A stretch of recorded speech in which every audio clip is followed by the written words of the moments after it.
start. So here's what you want to take in consideration when you're looking at your opportunity metrics. So I'm going to give you the visual of what this should look like. Matter of fact, I'll just kind of sketch it out real quickly here, just a really rough example here. And this is for everyone. This is for everyone. So please definitely pay attention to this. If you are struggling with any decisions that you need to make, any choices, especially if it's something like, which avatar should I go after? Which niche should I go after? What offer should I do? What traffic method should I consider?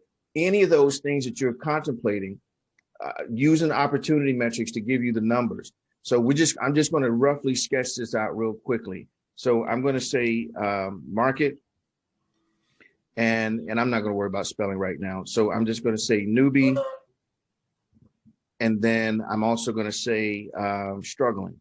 Yeah. Right. So here we're going to leave this field open, and this is going to be your total field. And then what I'm going to do is I'm just going to take all, not this whole thing, take all of these, and we'll just say there's, 7 or 8 different things you want to take in consideration. I'll go all the way out to M. I'm going to create a sum and then enter. Then I'm going to take this and I'm going to drag it all the way over here because I want the total over here so I can actually see it. And then I'm going to copy that. Then I'm going to paste it here. Now, for those of you who are like, oh my gosh, Antonio, I'm recording, okay? I'm recording. Exactly. That's what I was thinking. I felt it coming through the computer. I felt it. So, all right. So let me do this. I'm going to go right back through what I just did, but also know that this is being recorded. All right. So what I did was I took the row of D6 all the way through M6. And what I did was I created a formula right here, which is called sum. It just adds everything up. But when you do this, it's going to put the sum right over here in the end column. So watch what happens. I'm going to select that entire row. I'm going to click here on sum, and then it puts the sum right here. And I don't want it right there.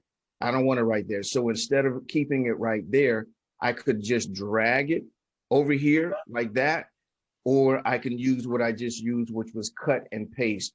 Cut is edit, cut or control X, and then paste is edit, and then paste or control V. And I just did the same thing for newbie and also for struggling. So again, you could always come back to watch that. So here's what you want to think about when you are taking in consideration any 2 things, 3 things, 10 things. What are all of the factors that you want to consider? So let's say for a market, does this market have money? Do they have a big problem that they want to solve? Okay. And be very, very clear about my intentional use of that phrase. Do they have a big problem that they want to solve? And I'll even take it even a step further to say that they're willing to pay for a solution. All right. I'll come back to that later. But so we've got money, we've got big problem, we've got easy to find. Is the market easy to find?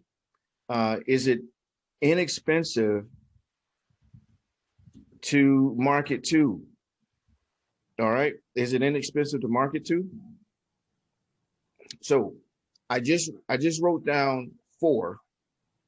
Now, there's no hard and fast formula where, if you're comparing your market, these are all the things you want to take into consideration. If you're doing this, these are all the things you want to take into consideration.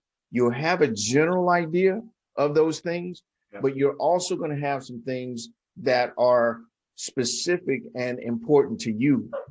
Because if you remember the other the other opportunity metrics I provided, I had about 10 different factors, but I also had 4 additional fields so that you guys can enter in your own criteria. What's most important to you? You might even want to put in here, do I like these people? Yeah. You know, do I want to work with someone who's struggling, or do I want to work with someone who's brand new? You know, what does it mean to work with someone who's struggling? You know, you're coming in, you swoop in and you save the day. They love you for that. What's it mean on the opposite end? Well, they could be frustrated and they take their frustration out on you. So what does it mean to work with a newbie? Well, you're guiding them along the way, and you become that guiding light for them. What's on the opposite end of the spectrum of working with newbies is that they may know nothing, and you may spend a lot of time doing things that aren't directly related to your knowledge base. So